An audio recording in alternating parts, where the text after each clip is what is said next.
Hello, everyone, and welcome to the Lost in Translation show, where we explore the structures that control our lives. Over the last several years, we've heard a lot about the California water situation. Are California water issues caused by government political agendas, weather changes, poor management by officials that are in charge of the water systems, or lack of funding to upgrade and maintain existing facilities? Is the largest inland waterway system in the world failing the people of the state? Or are the solutions to the ongoing water management issues apparent and their situation that could be fixed? People in the state are confused by the water management policies of the state, local and federal government's approach to water management. Some blame the devastation of the Palisades fires on poor water management. Farmers lobby for more water to support the food supply. Utilities and municipalities encourage water conservation. Conversely, the state is removing dams and appears to be neglecting the waterway systems, even in areas like the Palisades, where the tax rates are very high. Political agendas and interference by activist government agencies seem to exacerbate the water security issues in California. What's really going on with the water supply? Who is working to improve it? And what are the future plans to secure California's water future? To help us understand these and other questions we have, Nadine Bailey of the Anderson Family Water Alliance is here to visit us today. So welcome, Nadine. That's Family Water Alliance. We're actually based in Colusa. Oh, thank you for that correction. Okay. Did you want to tell us a little bit about the Alliance? Yeah, so we've been around for 35 years. We were started by a group of people after the listing of the salmon in the Sacramento. And people don't understand that a lot of people just draw out of the Sacramento River for their irrigation, and they were concerned that they would be picking up these fish and then they would get charged with a take, because now when you take an endangered species, that's very serious. So they decided to get a group of people together and come up with a solution. And so they started Family Water Alliance and started the Sacramento Valley Fish Screen program. All right. And what's your background? Are you have always been interested in water conservation, or do you have a political background? Do you want to give us a little So info on you? So I stumbled into government affairs by accident. I stood up at a meeting where we were talking about the northern spotted owl, and I said, someone's got to do something. People need to know that forest management is not bad. And everybody said, well, you should be that person that tells people. So I started speaking out on behalf of the loggers, and then I started working for the California Forestry Association, organizing the grassroots effort to make people understand that, protecting species isn't about locking things up or just protecting one species. It's about looking at the whole watershed, including people in that discussion. So that's what I've been doing for the last 35 years.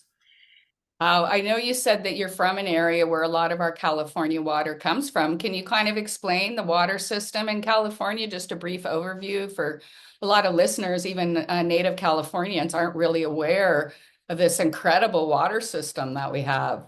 Yeah, so I remember a friend of mine moved down to LA and told me, well, we don't have anything to do with Northern California water. And so I showed him the map that we're all looking at now. 60 to 75% of the precipitation falls in and around that Sacramento Valley watershed. That's the top of that purple line.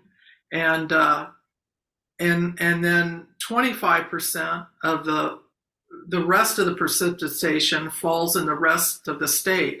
So I'm from Trinity County, where a big portion of the water comes from, and they take some of the water from the Trinity River and they pipe it over into the Sacramento, and then that comes into the Sacramento River, and then they use the Sacramento River as conveyance, and then they move that down to Southern California, and you see that system of canals, and it took the That was started, the first try was 1873, but then in 1935 they started constructing this system. And it really turned California into the breadbasket of the world. There's probably not anywhere you can travel in the world that you don't have a bag of beans or a bag of rice or produce that doesn't come from California. We really do feed the world with this water system. Have you seen a massive effect on the farmers from these current policies that are being implemented in California? We hear a lot of complaints from the farmers that they're not getting a lot of water. You see the signs when you drive up and down the Interstate 5, tell the government to give us our water. Is that a real concern? What's going on there? Well, it's a shift in public policy. And we kind of took a different tact. And I want to be careful because I don't want to get a north-south water thing started. But Northern California kind of took the tact that we needed to work with fisheries people because a lot of people on our board, Family Water Alliance board, spent quality time in duck blinds with fishermen from salmon fishermen from the Bay Area, and they kept saying we're really having trouble with our fisheries. You know, we like Crescent City had 600 salmon fishing boats, and they're down to 60 now, if that. So the salmon were becoming endangered, and so our group kind of, one of our board members, our past board members said, you know, we farm dirt, but fishermen farm the ocean, and their livelihoods are just as important as ours are.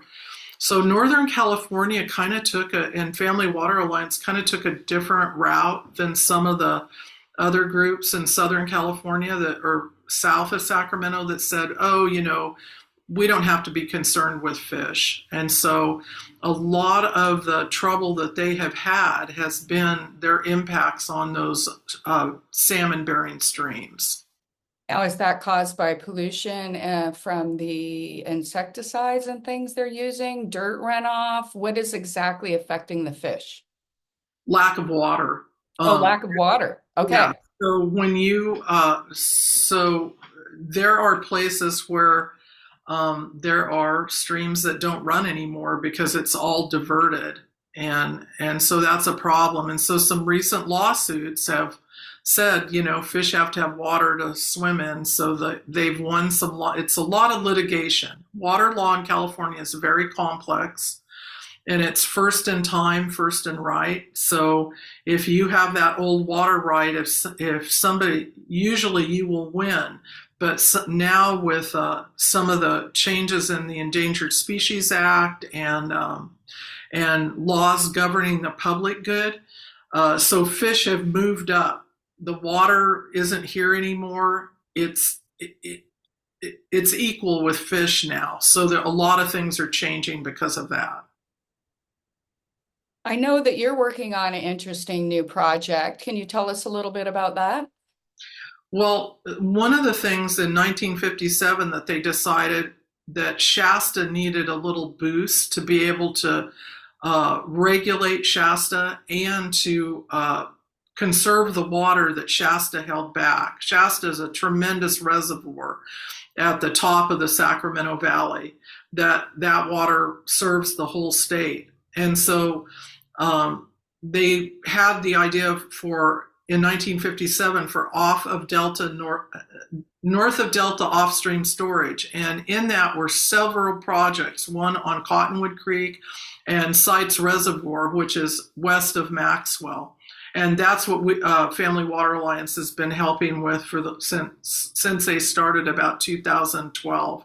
And it was just a small group of people that said, hey, we should build this project that's been on the books. And that's what they started to do. And now we are literally, I think, months away from seeing a shovel go into the dirt. So I'm pretty excited. Well, congratulations on that. Now, is this a privately owned concern? It is, they have gotten state and federal funding, but it is primarily people that stepped up and said, we're going to pay for this water that we want. And then because of the state money, the state gets a big chunk of water that they can use for anything. Like if they need more water for the Delta, they can put water from sites down into the Delta without taking it. Right now, if they need it, guess who gives it? The farmers give it up. And so this will allow for more flexibility. Rice farmers don't care if their water is cold, so sites water will be warmer than Shasta. So they can trade water, they can send cold water down from Shasta when they need it for fish, and then they can use the site's water for the farmers, and it'll allow a lot more system flexibility. So we're pretty excited about it. Now, who owns the major inland waterway system? Is that a state or federal or a combination? How does that work? The combination. So Shasta, Trinity, and I have a list here somewhere, but I can't remember them all, are owned by the federal government. And then the one that was built out is Oroville and that system, and that's state. So Oroville is owned by the state and managed by the state, but the other system, the Central Valley system, is owned by the feds and they manage that. Bureau of Reclamation. And so because there's conflicting, one person owns part of the system, one person owns the other part of the system, does the federal government override? Does the local government override? How do they work together? Because historically, there's always tends to be friction between state, federal, and local authorities. Well, what do you think? what I say is that's way over my pay grade, but they do they do work really well together. And during the drought, there were times when the federal side had more water, and they used it for some of the emergency things, and then there was a time when the Feather River had more, and so they used that, and they coordinate that.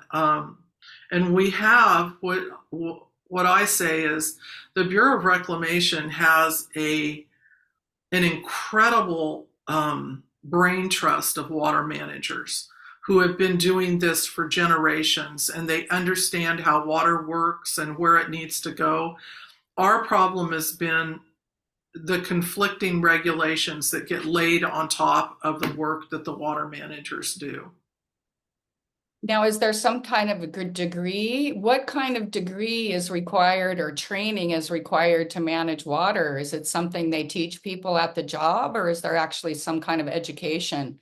There are people on the job that started at the bottom at an irrigation ditch and work their way up. There are people like that, and then there are people that are civil engineers. There's a lot of engineers, because basically it is people that know how to make water flow downhill, which sounds very simple, but it's not. It's very complicated. And when you're flowing water, 2,800 miles, you have to have a bit of an engineering background or that mindset to understand how water works. And if anybody has any young people thinking about a career, is this something that you would say is a good job to look into and that it has a future here in California? It's an excellent career. And I can't say enough for the quality of people that work on the Bureau side of this equation and on the farming side and on the irrigation side. I had a meeting with my colleague and our chairman of the board, and we both said, these are the finest people that you could work with. They're hardworking, they care about their neighbors, and they are just dedicated to caring for the land and taking care of people and feeding people. I mean, let's talk about that for a minute. If you think about what the Central Valley Project does and what they do for this world, we feed people. When I took this job in 2014, I started investigating rice because, rice has a bad reputation, rice and almonds. And so I started looking them up. And there are countries that they don't say come to dinner, they say come to rice. Rice is the staple that feeds the world. And if there's a disaster, the first two things that you want to ship in to somebody, to a country that's starving to death, is clean water and rice, because they can survive on it. It's an amazing food. And I think I have some out in the car, so I'll make sure that you leave with a bag of the best rice ever comes out Oh, of the excellent. Sacramento Valley. Yeah. And my mom, before I left the house, was just saying she was going to make a nice rice dish for dinner. So it probably came from the California Central Valley. Yeah, and well, and we're very proud of our rice. It's mainly goes into sushi. It's the really, really high quality rice, and so we're very proud of what California does. Now, I've noticed when I was growing up, they used to burn the rice fields and then the fire would be there. But I've noticed, say, over the last 20 years, they don't do that. Is there a different way that they harvest the rice now? No, it's not a different harvest. It's just they run water onto the rice now and they decompose it. And sometimes you can smell it as you're driving down the road, which is very interesting because we stopped burning rice fields because the smoke was bad for us. But we burn up our forests now and no one says a word about that. And that's a huge threat to the watershed, is the catastrophic fires that are happening from lack of management. And it's kind of laughable that the amount of smoke that burning rice fields added to the California air quality compared to the forest fire smoke, it's not even a blip on the screen now compared to what we are adding to the environment. Well, with that in mind, what's your professional opinion about policies, laws, funding, or strategies that could improve the waterway system and restore the public trust in the water structure? I think that the authorities or the people, the average people that are running the waterway systems are kind of getting blamed for federal regulation, state regulation, and the people who are actually causing some of the disruption or distrust in the waterway system actually aren't the regular people on the ground, but outside influences in many instances. Well, I'll give you a perfect example. The last drought. The water board, the California State Water Board, decided to implement emergency drought regulations. And so they told everybody that Northern California was only going to get 18% of their traditional water. And so that caused our little irrigation district here, the Anderson Cottonwood Irrigation District, to make a decision based on that they would not be able to get enough water into the system with 18% to provide for their water users. So they opted to sell their water and not deliver any water for a year. So for the first time in 100 years, the Anderson Cottonwood Irrigation District, and if you get a chance, the ACID Canal movie is playing on Prime, I believe, and it's an excellent movie about that drought. It just tells the whole story from beginning to end, what happened. So what happened here is we lost 70% of our trees. Some of the trees were giant oak trees, almost 100 years old, and they all died. And walnut orchards died. 10,000 walnut trees died. It was just gruesome. And I share a picture of a beaver whose pond dried up, and somebody came out on their front porch, and here was a beaver with his head stuck in the corner of the porch because he didn't know what to do. The highway, Balls Ferry Road, was the killing field for the turtles trying to find water that summer because they dried up all the irrigation ponds. There was a wetlands at the end of a mitigation bank that belonged to the state, and they dried that up. So all of the animals, the foxes, my giant tulip tree died. It was 2 feet in diameter, and it died. So the great horned owl, it was the saddest thing when they came to finally take that tree down. The great horned owl sat in a tree next to it and hooted all day long because we were cutting his home down. And it just the giant garter snake that's an endangered species. We probably killed them. We killed foxes and all these animals because we managed for one species. Single species management is killing California. We've got to stop.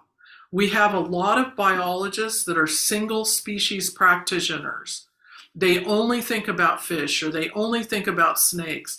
We need a general practitioner that thinks about everything. And I have no doubt that the water board thought they were doing the right thing, but their actions probably destroyed more animal habitat and destroyed more Endangered Species Act than any other action in the last 20 years. Do you believe that any of these, especially things that are coming down from higher up, have anything to do with 2020 Agenda 2021, 25, and 2030 to move us all into the cities and make us completely dependent on the government with government-run farms? You know, so I first learned about Agenda 21 from Michael Coffman, who wrote the book called The Wildlands Project, and that was probably 30 years ago. And one of the things so if you look at E.O. Wilson and Reed Noss, they are part of that movement. They believe that we can't have people living in these areas of unique biodiversity, that we need large stretches of land that doesn't have any human impact. They don't see humans as part of nature. So if you take that original wildlands map and you lay it over the areas that are now monuments or wilderness or off use for humans, it's amazing the strides they've made, and the land available for human food production and human interaction with nature continues to shrink. So is it an organized thing?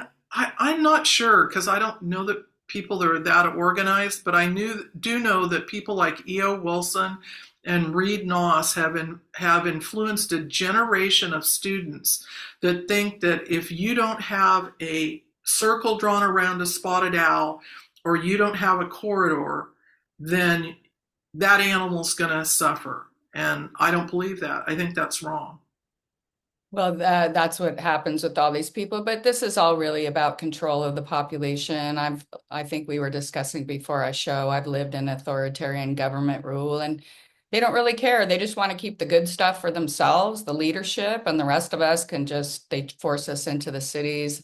And under communism, this is a common thing because they can't control people in the rural areas, and they basically want control. So if they can control our food, if they can control our water, they can control our resources. They have control over us. So I actually am a frequent guest on a show called Agenda 21. So maybe we'll have you come talk on there, because this has been really interesting for me. I've had these questions for a while.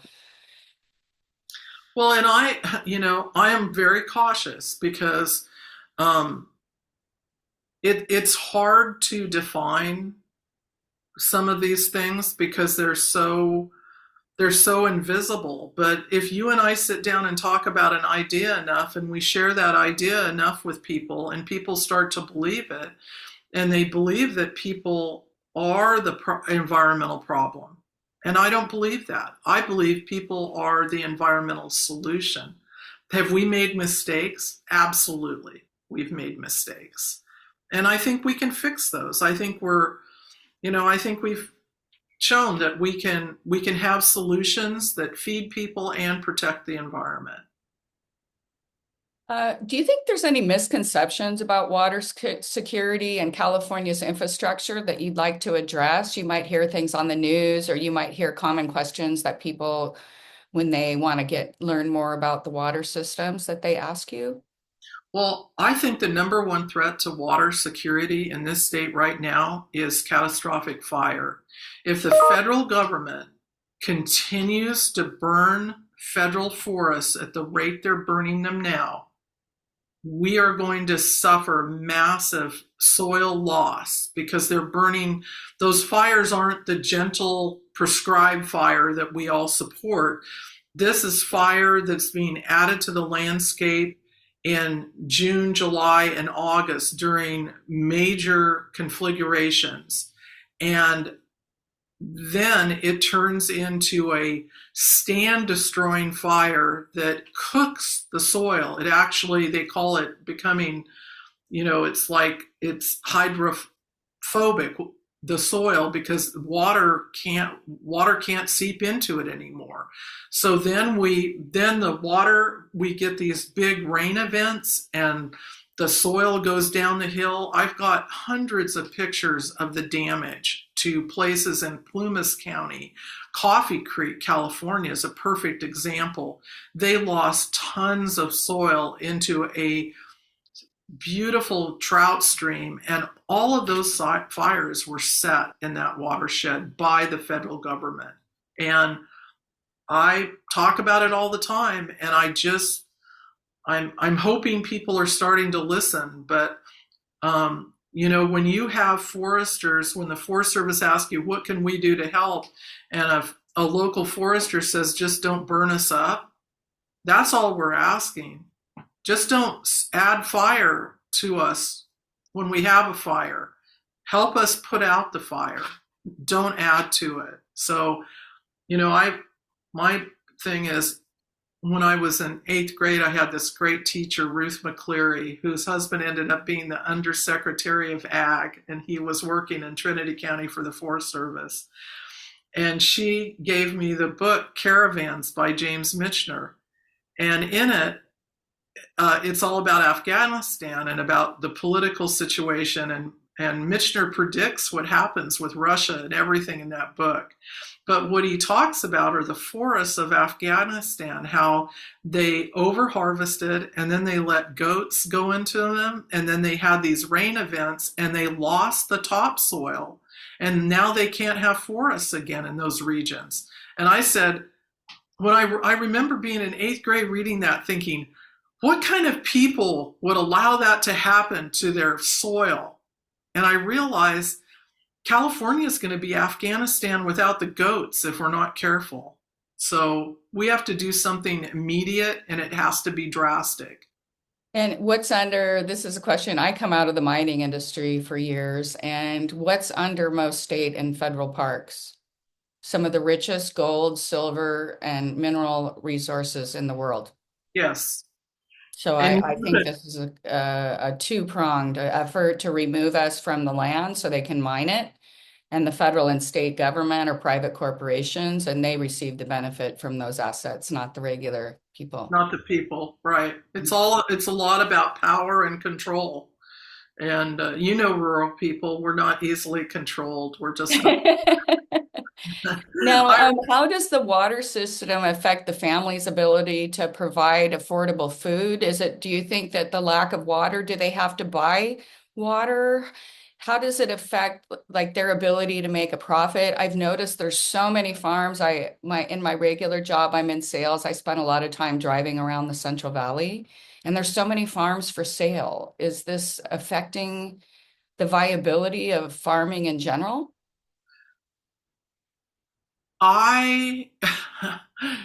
This is hard to say. So the average age of somebody in farming in California when I took this job was 68, and I don't think it's gotten younger. People, it's a hard living. And every day, if you can, let's talk about cattle ranchers right now. So you've invested your life savings in cows, and you have your cows up in a county, a rural county like Modoc. And it's not easy to raise cows in Modoc County. The weather is pretty severe.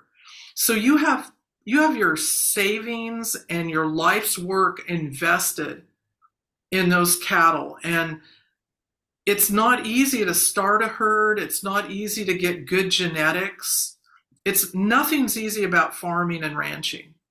So you walk out one day and this experiment to bring wolves everywhere in in the USA, even where they weren't before, and you have three or four of your calves dead, not eaten, dead. The parts, body parts chewed off of them.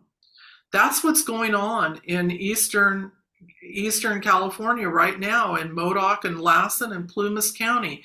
The calves are being born and wolves are coming in and killing them and eating them because we've allowed these wolves to come into areas that don't have any other food source than cattle. Now, if I did that with a group of dogs, PETA would be all over me saying, how come you're putting those dogs in a place where they don't have food? But that's what we're doing with wolves. So the we have to bridge that gap between the capitals and the people that have boots on the ground. I just wish I could get all the PhDs together and bring them up to a ranch in Siskiyou County or and see what a struggle it is to put water on the ground and feed you and work every day. I mean, these guys get up before most of us do and go to bed long after because they have to. Because ranching and farming is not easy.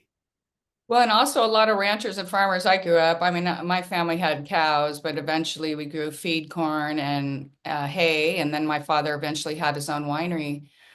But a lot of farmers get up in the morning, and a lot of farm families, we get up in the morning, we do our chores on the farm, we go to a regular job, and then we come home at night and finish the chores on the farm. Of course, there's usually one family member who's there full time, but in order to survive in farming today, people usually have two jobs or they have something else they're doing because I know some big commercial farms may not be operating that way, but even I was based out in Wyoming for a year on a mining project years ago, and most of the farmers in Wyoming were getting, like I just said, got up early, then they went out to the coal fields for the day, and then they came back and worked, like you said, until 10, 11, 12 o'clock at night and started the same thing the next day.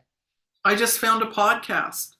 It's a financial podcast for farmers, and I'll send you the link. And he's talking about you have this LLC with your family to protect your farm, but one person is running the farm and the rest of them are working. And how does that pencil out once that the owner of that farm dies? And then you have to pay inheritance tax or you have to do all of these things. And you hear a lot about, well, I had somebody tell me the other day at dinner, well, all of these people had generational wealth and that's why they're doing so well right now. And I think of my board, my family water alliance board, most of those people started with just what they had. They didn't have generational wealth. So it's another one of these myths like rich rice farmers and generational wealth. It's just one more way that urban people villainize farm families. And they don't even know they're doing it, but they're making them they're tearing them down so that they can feel better about taking their rights away. And that happens a lot. And it's sad because a lot of people, I said the other day, if I had to design a bunch of policies that would starve people to death, I just go to California and look and say, oh yeah, that's going to work, because eventually there will be people that do not have food because of water policies in California. I completely agree with you. And what got me started, I've always been a current event person. Like I said, I've worked in several communist countries and was able to travel and see the rest of the world. But one time about 8 years ago, I wanted to look something up on the United Nations website. So I went over there and they had all these graphs and maps of how 90% of the United States population and the European population was going to be dead by 2025. And you can read books like the Post-Human World, and you can listen to people like Henry Kissinger. He said you can cut them off from their gas and he was talking about how to control populations. He said But the real target is cutting off their food. So to think that some of these things are just random and aren't happening, the same people responsible for the wars, the financial crisis, they've been writing books since the 1970s about starving us. And if you look at China right now, I do a lot of people to dispel the myths of communism and show people what's really going on in China. And they used to produce all their own food. They no longer produce their food. They've mismanaged their land and their water. They've had flooding. They've had the same things you're talking about. I believe a lot of it was through weather manipulation, and that this will be the first example of a mass starvation. Well, besides North Korea, that's always under starvation. But I think that China is heading, and I think a lot of the policies and water management and governmental interference that we've seen, not the regular people on the ground, like you say, but the people who are in control are actually manipulating these situations to achieve their agendas. And they have no problem with it. They believe they're superior and that we are basically just disposable. So, AJ Kawamura, who was the Secretary of Agriculture under Governor Brown, and the president of Family Farm Alliance, which is a national group for irrigated ag, went to the United Nations and tried to insert, because they have a lot of farm water policies, farm water, farm air, a lot of policies that are going to impact worldwide food production. So they went and tried to be a part of that. And the Patrick O'Toole died last year, but one of the last speeches he gave at the Family Farm Alliance was about them attending that meeting. And he said, it took me a few years to realize that they don't want to make farms more efficient or better.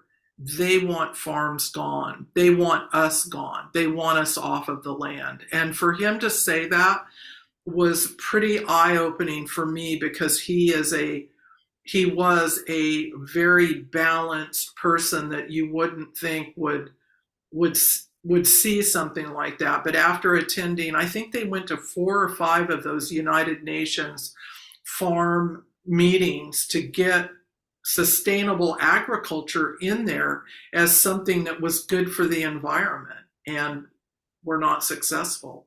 I spend a lot of time delving into the United Nations. All these are documented statements. The guy didn't have to, I guess he finally came to the realization, and I'm glad that he was able to expose it to you. But the founding documents of the United Nations are about bringing about the New World Order, one government, one military, and one religion. And if you want to read it, it's the Lucifer Trust. And the United Nations goal is to bring about the goal of Lucifer over the planet. And if you understand and read any original communist doctrine, that is what communism about, because communism is a Catholic Vatican situation. We got away from them and the complete control of the world by the Catholic Church. And communism is the way that they're trying to bring people back in. They killed 100 million people in Europe, and everybody left and went to Australia, and the United States, and Canada. They spent the rest of this time trying to trap us back in. And their documents say they're going to do all this stuff. The founding document of the United Nations are the channeled writings of Aleister Crowley, who was a warlock and a Satanist. So their primary goal is to kill us. They have charts about killing us. So people are completely confused by the United Nations. It is not a legal organization. It has no legal standing, but our governments, because they're compromised through blackmail, extortion, and all of their shenanigans of thievery, are under control of this system. So it's a much broader thing. California is the test base for what's going on in the rest of the nation. If they can get away with it here, they'll continue this. And I believe they're doing it in other places right now. Now, before we close today, I was driving around. It's a beautiful day here in Shasta County.